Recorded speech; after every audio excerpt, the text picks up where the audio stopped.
Hey everyone, welcome back to the What's Your Grief podcast. This is Eleanor, and I am, of course, joined by Litsa. Hey Litsa, how's it going? It's going all right. How are you? I'm doing okay. I'm doing okay. I've been trying to plug through some work while I have my little ones off at school today, so I actually have some peace and quiet.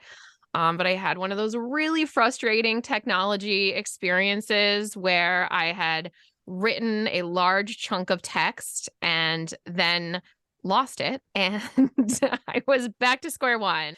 It's so frustrating. And I think also that I have this feeling of like, it is almost 2023. How have we not resolved this issue from a technological perspective? Like, why Yeah. why can we still lose text? It just feels like it shouldn't be I possible I anymore. agree. And when I write articles lately, I write them in like 7 different places. So I often will have the text somewhere else because I'll like put it through Grammarly or I'll have it on a piece of scrap paper. Or I'll have it actually in the site. And so by the time I lost it, it was actually in the site. And I was like, surely I have it somewhere else. So I'm just like going through all these different areas looking for the text, like trying to get it back. And I'm like, it has to be here. Technology can do so much that I think now when it falls short, it's even more maddening because you're like, wait a minute, you're supposed to be able to unearth something I wrote 12 years ago, like, It's so true. Like, how is it that somewhere on the internet, something I wrote in 2005 still right. exists, and yet I can't I get these know. 4 paragraphs that I just wrote 2 hours ago? And like, it does feel very true that nothing is ever truly deleted. Like I've seen someone do one of those recovery things on your computer where it pulls up everything. Just a warning for you guys. You can pull up everything on a computer. So it's like you have that sense that it should be there. You can do, if you've never done this before, there's a website called the Wayback Machine online, and you can look at a website. You can put a URL in, and if it crawled the site 15 years ago, you can pull up what the site looked like way back then. So it is possible to unearth so much, and yet it is not possible to unearth the 500, 600 words of text I lost this morning. So anyways, all this is somewhat related to what we wanted to talk about today, because what I was writing about this morning is just how enormous an experience grief is. Many times, people who go into grief after a loved one dies, or people who are outside of the grief experience, think that grief is a lot more containable, a lot different than it actually is. They don't realize what a big, overwhelming experience it is. And part of this really relates to the talk that we had about nonfinite loss not last week, but a couple weeks ago, where we were talking about how we don't just grieve the past. It's not just about memories and sadness about the past, but grief, it really spans a timeline that's much, much bigger than what people often imagine it will. And so what we wanted to talk about today is how when someone dies, you do grieve a past that you might have shared with that loved one, as many people imagine. But it's more than that. It's the past that you grieve. It's the present in the day-to-day that you grieve. And it's also the future. And so we wanted to talk about this and how we see our grief coming up around thinking towards the past, thinking backwards, how it comes up in our day-to-day, everyday lives in real time, and then how it might kind of interweave with thoughts about the future, both sitting here and thinking into the future, and also as we, as grieving people, move forward into the future, carrying kind of our memories and our loved one and our continued bond with them forward. Yeah, I think this is a really good topic in so many ways, because I think interestingly, people do focus on the idea that we're sort of grieving the past, or we're grieving this memory of this person. But even when we just start to dig into that and push back, I mean, I think it becomes really clear, like, whether someone is still living or died, the past is the past, right? We didn't actually we didn't lose the past. It's Right. still there. It is just objectively the past. But what we have lost, and what feels so heavy, is sort of our present day reflections on what that past means, kind of how we go back into the past, once someone has died, and we kind of go into the past differently once someone is gone and look Right. back at it differently than we did while they were still here. And that's in part because of how we're living our present, which I know like it sounds a little abstract, but I think maybe if we get into talking about more specifics, that will maybe make a little more, or maybe it intuitively already makes sense to you. But then does have all these implications for the way we're understanding our present and our future.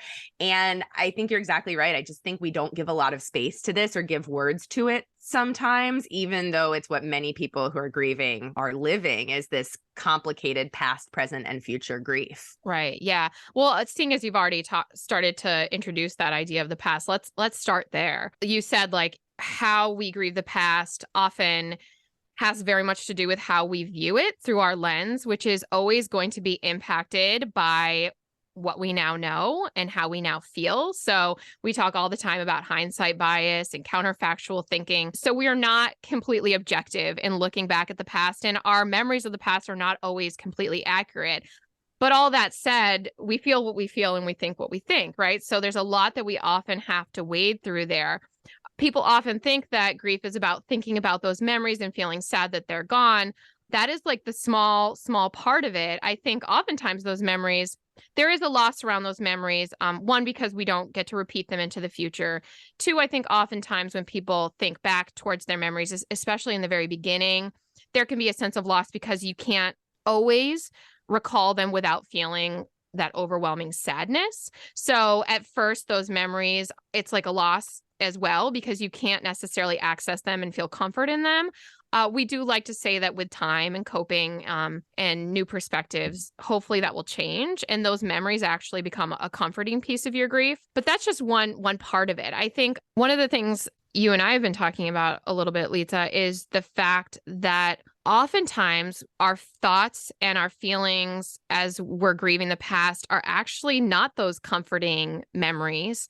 They're actually things that can bring up a lot of really complex and painful feelings, like maybe guilt, regret, if onlys, coulda, woulda, shouldas. Yeah, and I think it can sometimes be anger or blame or things that, we're feeling toward that person that don't align with society's idea sometimes that what we're doing when we grieve is we're just feeling sadness about the loss and all the best parts of the person. But instead, we're still in the present, kind of sorting through all these complex feelings that come from the past that might be about ourselves, that might be about them, that might be about the relationship that we had together. And sometimes those can be even harder to talk about or to acknowledge than when the person was alive, right? Like if your partner is alive, it's easy to sometimes go to your girlfriends and complain about what you're frustrated about or angry about or problems that are going on in your relationship, and they maybe expect that to happen. If you're still feeling all of those reverberations of that past in your present, which is completely normal, you've still got all those things that were part of that relationship. Now, all of a sudden, when you want to share that with other people or where it's coming up for you, sometimes the way people respond is feeling startled and thinking like, wait, why are you talking about anger you feel about your late husband? Like you should just be kind of remembering all the best times and thinking about the good things. And why haven't you let go of those conflicts that were going on in your relationship while he was here? There's no reason to be thinking about those now.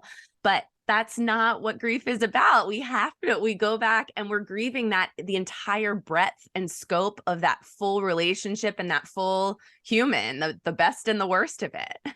Yeah. And like we said, hopefully those more comforting, warm memories end up being just that for you in your grief, your comfort and your warmth. There's not a lot, there's sadness, but there's not a lot to resolve there. It's the things that you wish you had said or done that feel very unresolvable. I feel like this is one of the hardest parts about grief, is that there are things that you feel like you can't undo. In the same way, you can never undo your actions, but you may be able to say you're sorry for them or make up for them. People always tell grieving people not to feel guilty about things. And we always say, you can't tell someone not to feel guilty. Like they're going to feel guilty. And oftentimes they're going to feel guilty for things that seem unreasonable to you. Like I have thought about it recently and I've thought about it for years that when my mom was very sick, she asked me to go to the movies with her and I didn't go. And I will never not feel bad about that, and I will never have another chance to go catch a matinee with her. And I just say to myself, like, okay, that spot is always going to hurt. When you push that button, you're always going to get that painful feedback from that. And it's just the way it's going to be. And so sometimes it's trying to find ways to make amends. Sometimes it's trying to learn to live with the fact that you are always going to feel pain around certain parts of your memories and experiences. Absolutely. And that we have to learn to live with that, the pain of the fact that like we are human and they were human and we did things that we regret and they probably did things that they regret, and that those things will continue to feel pain, and that the goal isn't that we somehow always resolve all of those painful feelings. It is, as you said, that we learn how to tolerate some of them, live with them, and sometimes that we learn to be informed by them, right? That we learn to say, like, I have no doubt that if there are other people in your life who are, sick or things are going on, that like because of that experience and that thing that stays with you, that you feel like you would do it better like this Right. time, that you would be more mindful of that time. And that sometimes we are able to see that the hardest things sometimes have helped to make us better people. And that guilt does sometimes, it is our way of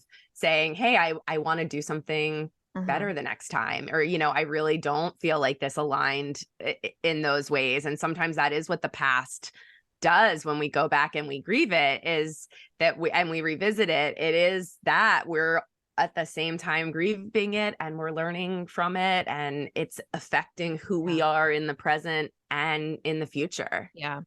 The last thing that I want to say about this, and I'm not sure if you have anything else, it really is something you've already said, but I just really do want to put a fine point on it, is that oftentimes what this looks like is wading through some muck and feeling some negative things. And sometimes those negative things are about your relationship and are about your loved one. And as you said, Lisa, like other people will give you the feedback that that's not appropriate. You shouldn't be thinking that way. But we do want everybody to know that part of grieving is having that accurate picture. And many grief theorists before us have said, relationships that are troubled in life will often remain so in depth. Not necessarily even troubled, but conflicts that existed will continue to have an impact.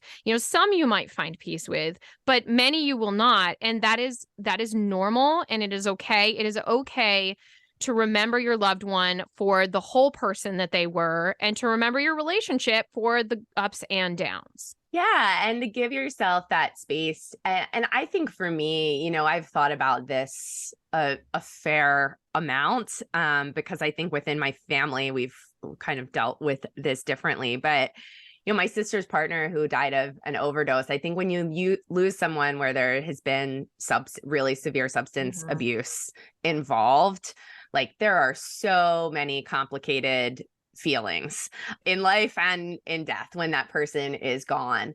And I think that there is sometimes this relief that we're able to feel when we say, I think about John and I know like just how much I like loved and cared about him, so deeply.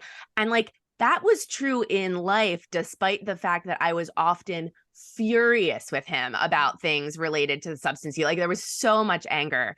And when he was alive, I was completely comfortable understanding that I loved this person so much, who was like a member of our family, and also was often feeling these feelings of anger and rage. And I think when I started to understand for myself that that's still true when he's gone. And I can still, I think, this idea that like, I feel like I can know that I have forgiven him for many things. I hope that, he would have, if he was still around, have forgiven me for many things. but I can still feel anger when I like think about certain things, and that's okay. Like that can still be part of my grief, that it doesn't diminish his memory, that it doesn't diminish my love for him or care for him as a person, that actually like it is me remembering the complete person that he was. And I think that sometimes, I don't know, at least in my own grief, I think that that has sometimes been really helpful to remember that. Yeah, and I like that idea of remembering the complete person, and I think it goes both ways, right? Because we do talk to people who get caught up on the way a person died, or worried that the world is defining a person based on, their final chapters and not all the many wonderful chapters that came before. And so I do think like it goes both ways, where we want to remember the good and not get too overwhelmed and distracted by the tough stuff, to forget about all the good stuff that might have existed. So I think the totality is a good way to look at it. Yeah, I agree. And it's complicated. There's so much we could say about this with substance use specifically, because I think like there is sometimes this narrative of like, you just have to go back and like remember the person they were before the drug use. And it's like, well, that's not how memory works. Like after somebody died, we don't just get to excise what was sometimes years or decades in some case of a person's life and suddenly be like, oh, they've died. And now I just have forgotten about all of those years of the addiction and I'm just remembering they were before. Like it's not realistic. But when we like spend time with that in our grief, it does change. We are able to understand that differently and understand that time in their lives and in our lives differently of the addiction, and change, our relationship with it changes over time. So now I'm going to keep this tangent going. Sorry. But talking about when someone dies of substance use, or any time there was maybe severe mental illness or anything that felt like a very heightened, stressful time. We talk about ambiguous loss, like the stress that goes on when you're kind of loving someone who's alive, but also grieving pieces of them that are gone. And I imagine that for many people, when a person does die, the stress of that present, will they get better? Will they return to me? Is gone. That's definitive finally. And all of a sudden, I imagine you're flooded with a lot of other things that you weren't able to even pay attention to or sort through in the moment, because you were so focused on just like, can I keep them alive? Can I keep them healthy? Am I being a good person to them?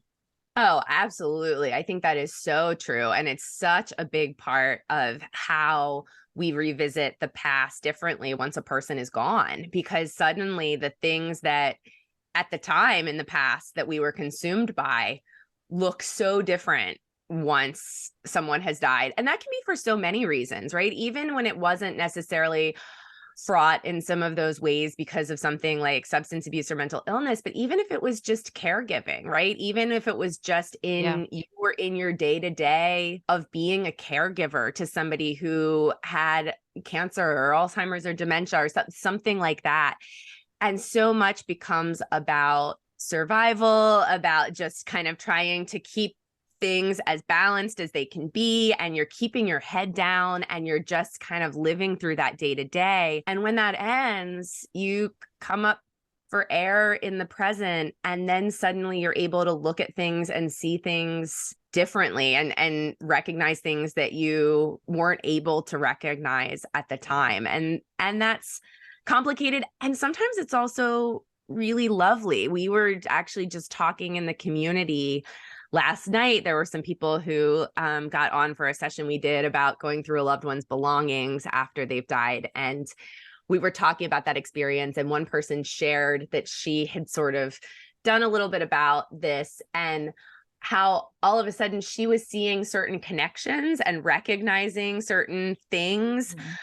Looking back about these two people in her life who had died, where she was like, I never even noticed that when they were alive. And they were really like nice, comforting things. And she was sort of like, I don't know why when they were here, I just didn't notice it. And we were talking about how sometimes in the present, when we're reflecting back, we are in a different place now than we were then. And it allows us to see things differently. Sometimes that's hard stuff, like, regret and anger and all sorts of things. And sometimes it is actually really lovely things where we're able to look back and grieve certain things that we didn't even recognize at the time that are wonderful, positive things that we're now able to see with the benefit of hindsight. So it's a full range. Absolutely. Yeah, you're right. We could talk about this forever, but we did want to talk about kind of that full timeline, right? So bringing things into the present. And I think that this one is one that's very obvious to anyone who's grieving. So I don't know that we actually have as much that we really want to highlight about this.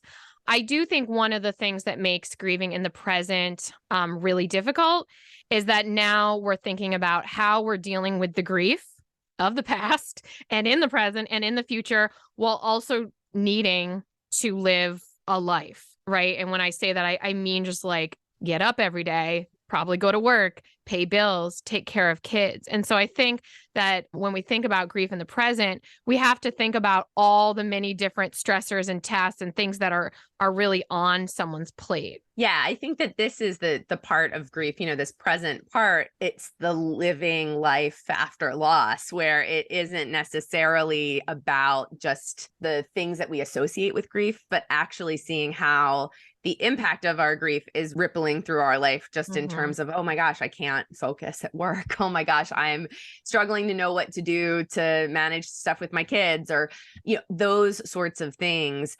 We feel maybe the self-judgment that's coming up about it. We feel like, wow, I've always viewed myself as a competent person who's able to get through difficult things. And maybe now for the first time, stuff is falling through the cracks, or we're struggling to maintain relationships with other people, or we're feeling these things in our life where we think, wow, this isn't me. I think of myself as a person. My self-concept is as a person who is able to weather hard things. And now maybe I'm questioning whether I can weather hard things. So I think that the nuance of that in the present is often something that people don't expect. I can't even count how many times people say, I did not know how much my confidence would take a hit because of my grief. And I think a lot of that confidence hit is because of what's happening in the present, of the way that my grief is affecting my day-to-day life, or the way that I realize the absence of the person who was my cheerleader, who helped me to boost my confidence back up when I had a bad day at work or when something like that happened. They're gone. And so I'm feeling that constant awareness in the present of their absence. Yeah, I was thinking in my head absence when you said absence, because I think that grief in the present, that is the word to describe it, is grappling with the absence of somebody who you were, in whatever way they intersected with your life. And so I think that that's where we often feel the most grief when thinking about the present, is that when you turn to that person like you would have in the past, they're not there. When you talk to them, they're not there to respond. So it's not that all of a sudden, like, they just disappear and that's that. It's like they disappear, but they leave this gaping vast hole in their absence. So there's still a presence, but it's a presence of kind of like emptiness and darkness in a way. That sounds very bleak, but it's the best way I can describe it. So I think that that is something that is really painful for people to face. I think time and again, when we would have had the person we're grieving there and we find that they're not there, we're reminded, right? And then we feel things like hopelessness and pain and grief and yearning. And it's something that we kind of get repeated to us over and over again throughout our day-to-day lives.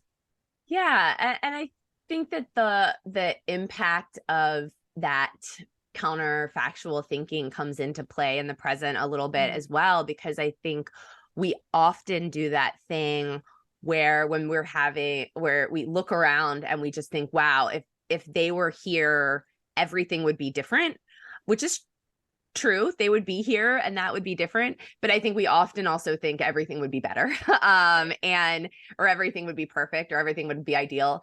But I think in the present, when we are having our lowest moments or our hardest times, and this extends so many, so many years after a loss, right? Like you're in the present, even if it's 15 years later, and you still may have that feeling all of a sudden of feeling overwhelmed, of just thinking, wow, if they hadn't died, this would be different. That would be different. My present would be different.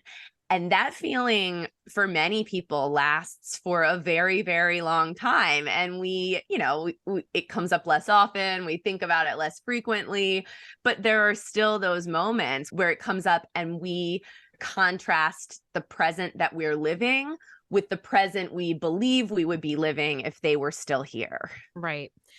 And in a way that relates to the other thing I wanted to say is that something positive, I think, can come up in our grief in the present. And that's the present is where we eventually, not necessarily at first, sometimes at first, but eventually learn to have a different type of relationship with our loved one and can foster a continued bond with that person.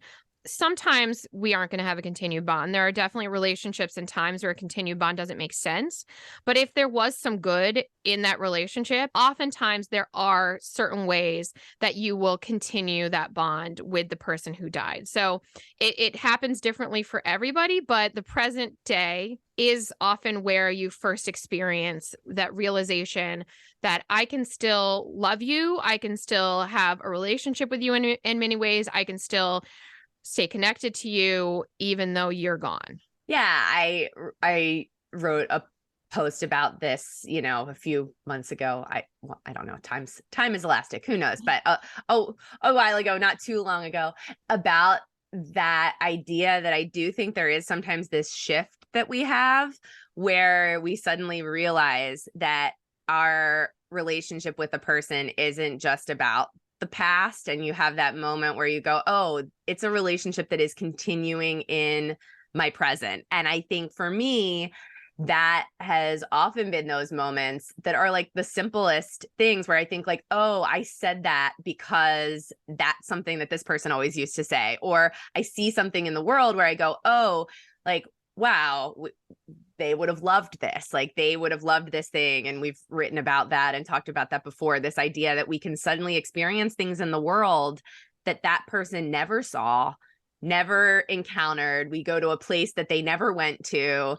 And when we encounter that, we're able to be like, oh, I feel close to them in this moment because I know that they would have loved this. And I know that I'm seeing this place or seeing this thing in a particular way because of my connection to that person and because of the way that they shaped who I am and influenced my life.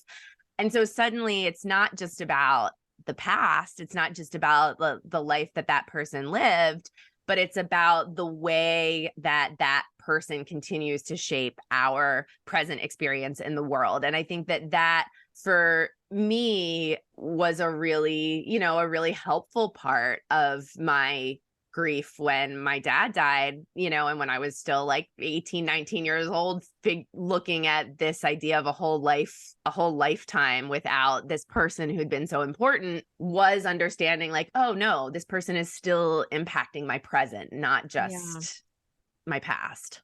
Yeah. And that's so why I said that this relates to what you were saying about absence, is that it's sort of like a cycle in a way where you will have a moment where you think my loved one would have loved to be here. My loved one would have loved this experience. I wish they were here. And then that does then remind you that they're not there and there's that absence. So it's very much a bittersweet experience, but I do think that the sweetness of it can bring people a lot of comfort in their life, not just in their grief, but in their ongoing trials and tribulations and ups and downs of life.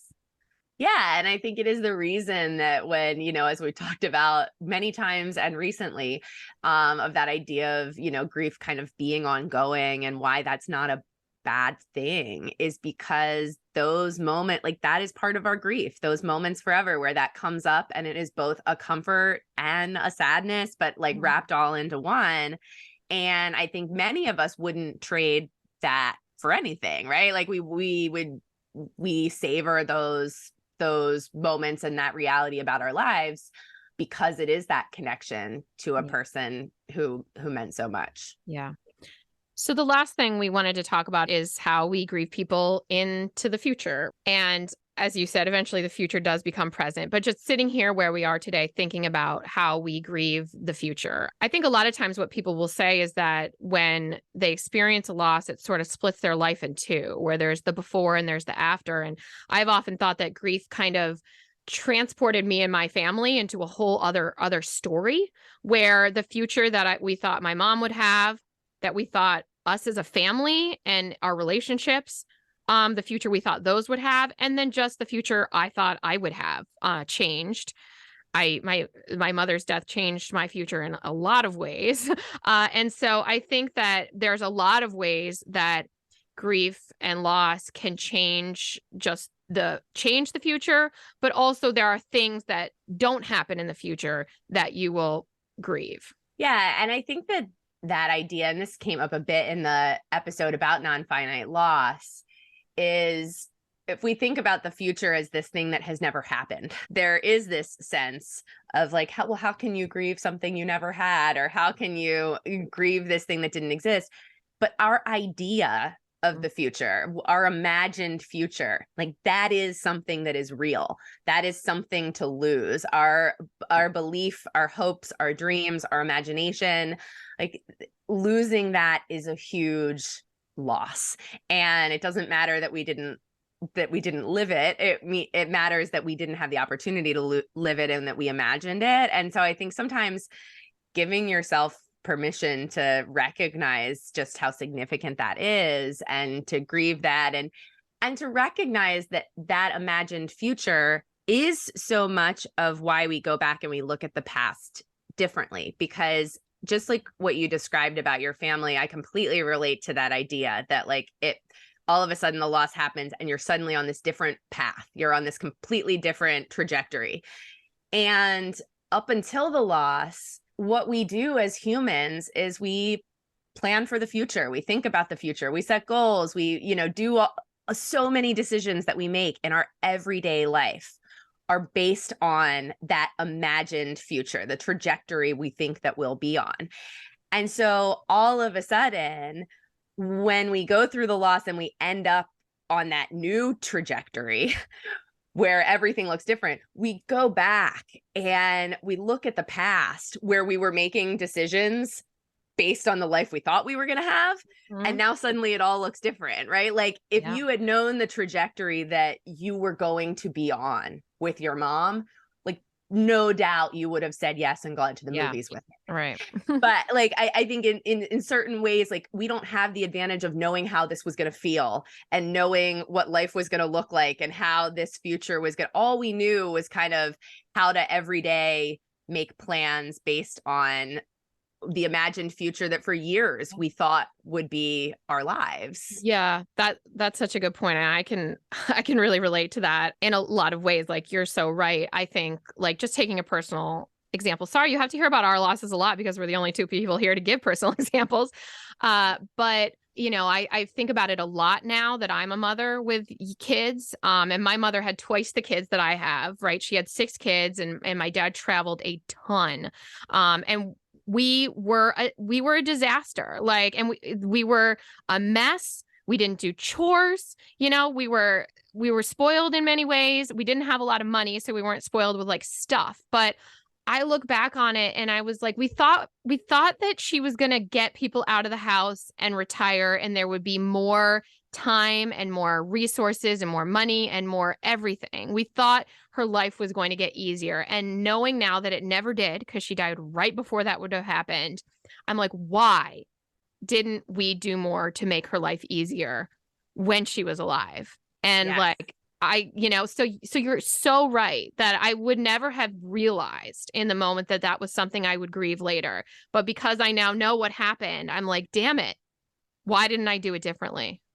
Yeah, I think I relate to that so deeply. I think that there are so many things where when we really start to dig into our own stuff, we realize, wow, like I'm grieving and feeling guilt and feeling all these feelings about all these things that happened because I thought the future was going to look different than the future now looks.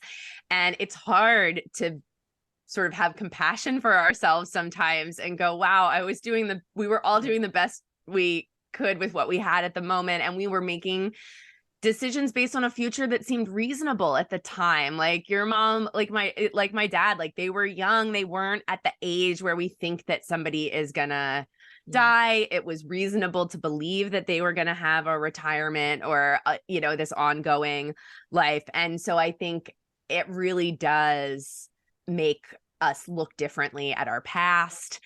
And then in our future, it keeps coming up. It's not sort of a one-time recognition that, oh, now we're on this different path than the one that we imagined. There's ongoing reminders of that future not aligning with the future that we thought we would have, which is hard too. I think we think like, okay, now I know the future is never going to be this future I imagined. So now I need to kind of like grieve this and get through it. But that's not how it works. Like we keep being reminded as we continue to move through life that future isn't aligning with what we expected. Yeah.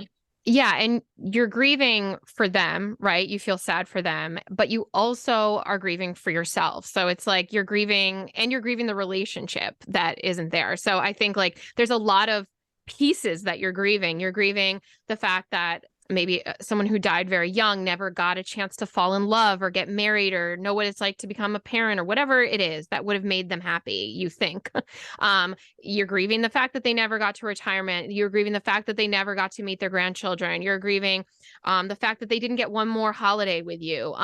So I think you're grieving for sad and you have sadness for them, but you're also grieving for yourself, right? You're grieving that they're not able to have those experiences with you, that you're not able to have them standing there when you graduate, that you're not able to pick up the phone in the future and call them to ask for their advice. So you're grieving for yourself and you're grieving for them, and then the relationship that's gone. And so there's a lot of pieces to this that you're often going back and forth and feeling a lot of feelings about.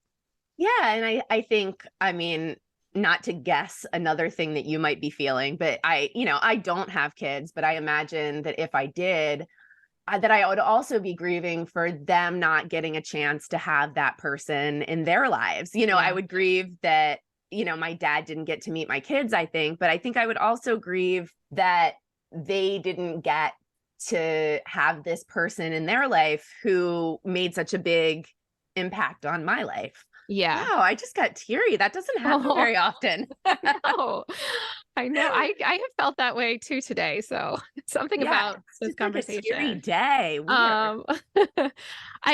Yes, that is 100% true. And I think there's a lot of, for me personally, there's a lot of wonder there around who they would have been. And like, would you have really liked my kids? Would my kids have been your favorite of all your grandkids? Like, and I think it's not just this, but it's other things, like with everything that's happening in the world today with politics and the way the world's changed since my mom died. I'm also often like, what would she think? What would she say? Would I agree with her? Would we be at odds like some other families? Like, what would that be like and who would she be? So there's that grief around not getting to know who they would have become. And, my mom was in her 50s when she died. I imagine, again, I can't know for sure, but like people whose children die, there must be so much wonder around what kind of person would you have grown up to be?